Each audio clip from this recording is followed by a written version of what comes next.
dan kita masuk ke sini pada tanggal 15 Juli tahun 1991.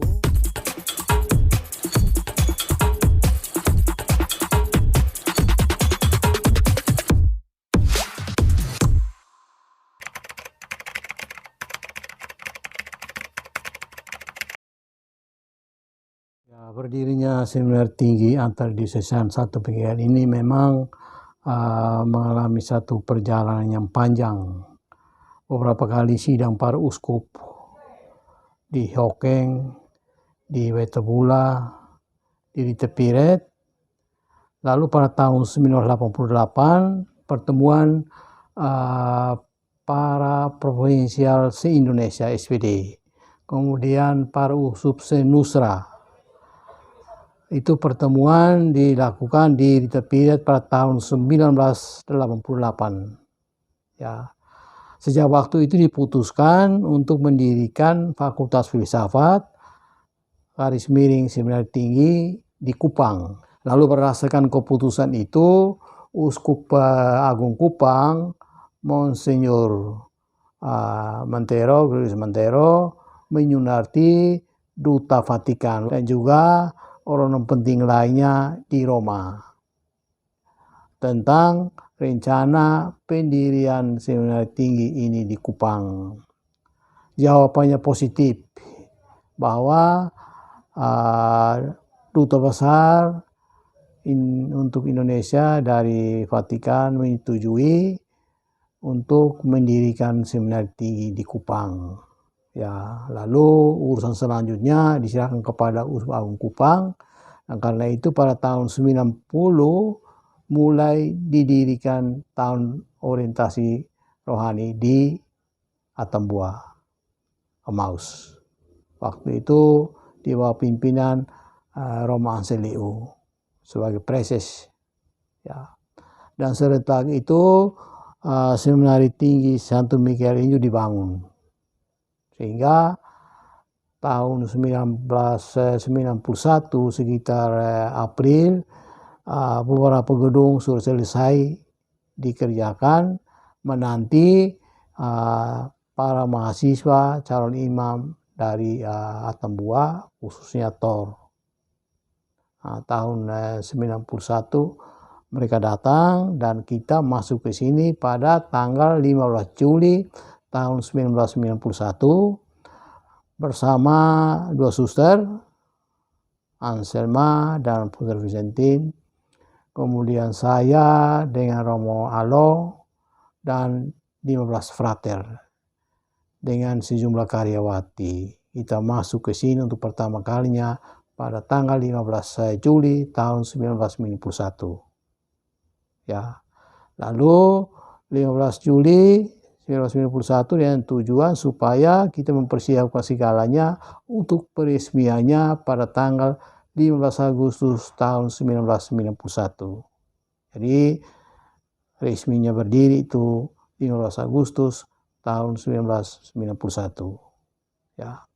Lalu sudah berdirinya kita mau kuliah, jadi dengan segala macam urusan Romo Alo mempercayakan kepada saya untuk menyusun statuta Seminar Tinggi Santo Mikael, dan saya menyusunnya, kemudian saya memberikan kepada beliau untuk melihat, memperbaikinya, dan dikirim kepada ketiga uskup. Mereka membaca apakah ini sesuai dengan apa yang mereka inginkan, dan jawabannya positif dengan beberapa perubahan. Diberlakukan statuta ini pada tahun 1992. Ya. Statuta itu mengandung banyak hal, antara lain mengenai tujuan pendirian Seminar Tinggi, mengenai tujuan pembinaan, dan seterusnya. Dan itu berlangsung kurang lebih 30 tahun. Statuta lama itu. Tahun lalu kita berusaha untuk merevisi itu, dan sudah direvisi, masih diadakan sidang lagi untuk dimantapkan, untuk dikirim kepada para uskup menyetujuinya atau tidak. Jadi memang kita ada statuta baru yang disusun, diperbaiki, direvisi pada 2022. Ya, itu kira-kira sejarah berdirinya. Siapa yang mendirikan? Ya, itu sebenarnya keputusan dari wali gereja seprovinsi Kupang. Waktu itu Uskup Agung Kupang, kemudian Uskup Baitabula dan Uskup Atambua, ya mereka lah pendiri dari seminari tinggi ini. Ya, dan menugaskan Roma Alo Pendito sebagai preses dan saya sebagai prefek pada tahun 1991 itu ada rapat di pendopo keuskupan Agung Kupang. Waktu itu disepakati ya Romo Preses ada Roma Alo Pendito dan saya sebagai prefek. Ya. Ini kemauan dari Uskup Agung Kupang Gregorius Mentelo. Karena apa? Karena sudah ada Santo Rafael toh, dan karena itu dia melengkapi dengan Santo Mikael. Itu kemauan beliau sendiri dan kami sebagai anggota rapat menyetujui saja.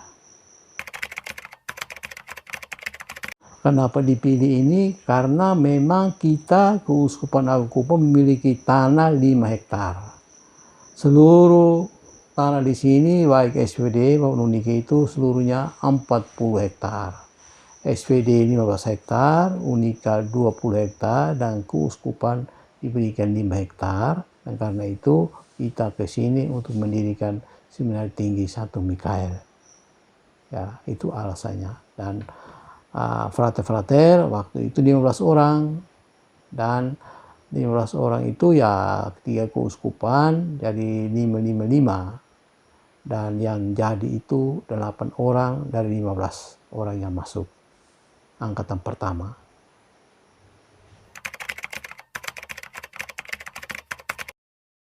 Ya keuskupan karena memang ini adalah seminari termasuk dalam wilayah mereka toh. Jadi keputusan wali gereja seprovinsi Kupang. Jadi membawahi 2 keuskupan lain, Keuskupan Atambua dan Keuskupan Baitabula. Nah, karena itu para fraternya berasal dari 3 keuskupan ini.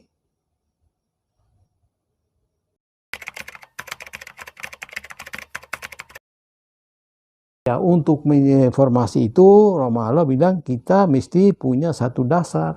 Dan dasar itulah statuta. Di sana ada tulisan mengenai tujuan pendirian, tujuan pembinaan seminari itu apa. Di sana tertera.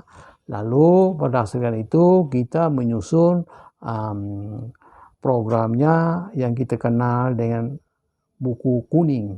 Di kantor saya ada buku kuning banyak sekali mengenai rencana-rencana pembinaan para frater. Waktu itu baru kami itu sendiri, jadi memang tenaga kurang.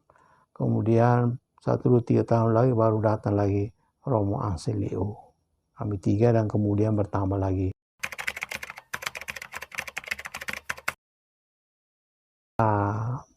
Mau membentuk para calon imam dari 3 keuskupan ini, Keuskupan Agung Kupang, Keuskupan Atambua dengan Keuskupan Baitabula menjadi calon imam yang tangguh dan juga memiliki kehidupan rohani dan moral yang baik sebagai dasar untuk pewartaan sabda Allah di kemudian hari.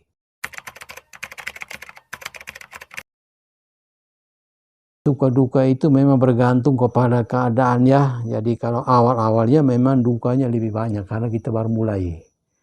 Kita baru mulai, transportasi ke Kupang juga susah, jalan masih belum baik, ruangan juga belum tersedia, pokoknya banyak kekurangan. Perpustakaan juga belum ada. Jadi dukanya lebih banyak dalam arti fasilitasnya masih kurang. Gedung yang kami masuk itu gedung D, sekarang unit C selesai. Kemudian kamar makan, kemudian susteran, dan unit bangunan yang kelas C itu, kelas pesawat itu. Unit kelas 3 sama kelas 4 itu baru itu, lain-lain belum.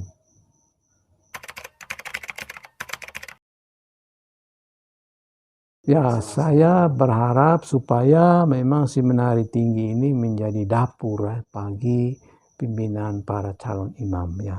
Memang kita berbangga karena selama hampir 20 tahun 2008 ya batasnya, sampai di perhitungannya itu sekitar 235 imam.